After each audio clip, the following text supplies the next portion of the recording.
The immigration crackdown in Minnesota is coming to an abrupt end.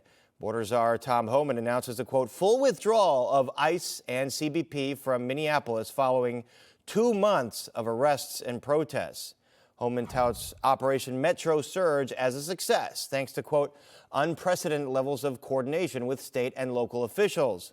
Homan said he initiated a drawdown of enforcement actions at the start of this week, which President Trump agreed with.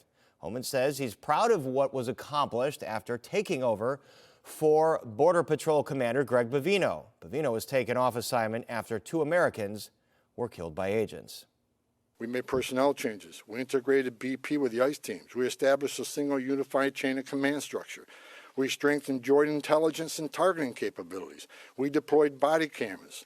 We increased the footprint of internal affairs. We commuted zero tolerance for misconduct.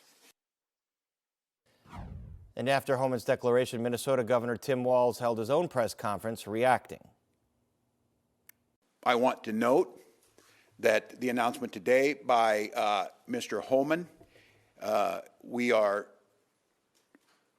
cautiously optimistic, as we've said, and that this surge of untrained, aggressive federal agents are going to leave Minnesota. And I guess